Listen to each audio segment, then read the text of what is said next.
they could actually work. And I would be interested in hearing someone that has a very strong argument for it.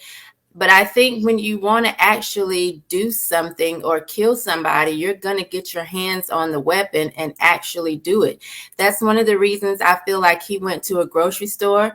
He wanted to kill black people, but he didn't go to the hood. You know why? Because people in the hood don't care about laws. They would not have been walking around unarmed.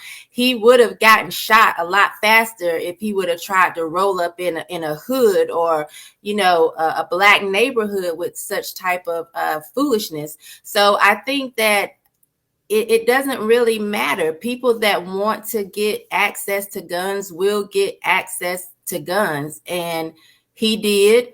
And again, that's why he didn't go to the hood, because they would have access to them as well. He went to a grocery store where more than likely, people were obeying the law and wasn't going to be able to stop him as quickly, or period. And it's important to note as well that New York does have very strict gun laws, including one of the strictest magazine capacity caps in the country. And he still managed to get hold of a 30-round magazine that he was able to put into his rifle and use.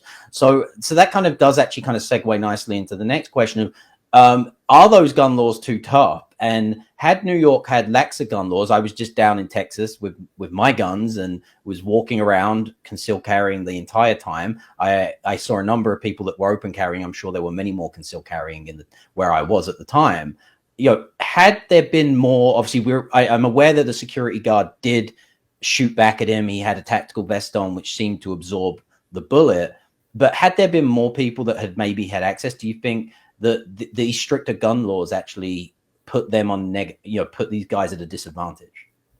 I definitely feel like it put them at a disadvantage. And I do think he knew that, which is why he went exactly to where he went. He knew what the laws were, and he knew that more than likely he would be able to kill a good amount of people in a short amount of time as he did. So I definitely think it hurt more than it helped, having these stricter gun laws. Question before I even got to it, so I'm glad you did that. My big question is, obviously, if this does happen, the Democrats are very much pushing the narrative that this is going to negatively impact the black community more than any community out there. What do you think if obviously Roe v. Wade and Planned Parenthood versus Casey are both overturned, which it obviously looks like that's a strong chance? What ultimately, what is that going to mean for the black community? Well, I think for one, it could mean that they could stop whining about being only 13% of the population, because we kill more black babies than are born every day. And out of the 50 to 60 million babies that have been aborted since Roe versus Wade started, we've killed half of those have been black. So for one, that'll actually put us maybe in a better position, and we can stop whining about, oh, we're such a small part of the population. We're a small part because we keep killing our own children. And so when they talk about, oh, this will put more black people in poverty, again, I want to reach out to people and say, listen, there is a choice. If you are not ready to take care of a child, you do have another option. Have you seen 2,000 Mules? I did watch 2,000 Mules. Yes, I did watch it. And we can talk about it for sure, because it's not getting as much traction as Dinesh would like in the mainstream media. That's for sure. Listen, when we talk about mail-in ballots, when we talk about the voting system, period, I am very leery of anybody that's running that ignores that 2020 definitely had huge irregularities, and there was definitely some shenanigans going on. Even if you say, well, I don't know if it was enough to sway the vote. When you say you feel like there was a fair, free election, no real issues, something's wrong with you.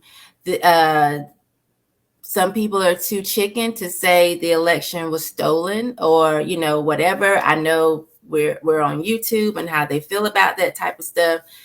But let's just say the election was 2000 muled. Because when I watched that, it made me even more upset that we have people in positions of power that have been quiet for 2 years now almost, and haven't raised their voices the way that they should. It makes me very leery about this election, upcoming elections, because who's to say it's not going to happen again? And it went over so smoothly this past time. Why wouldn't you do it again? If you go into a store and steal a candy bar and you get away with it, the chances are even greater that you're going to go back to that same store and take another candy bar because you got away with it. It's like when a man cheats or a woman cheats. If you get away with it, you're more likely to do it again. And so for those who are not speaking up and speaking out about this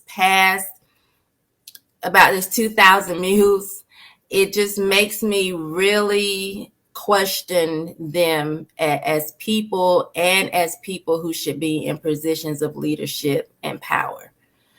So I don't know if Pennsylvania is the new Florida. I think across the board, across the country, something needs to be done about the way we are handling voting and the ability to 2000 mule elections. I was trying to do that so we won't get flagged. Yeah,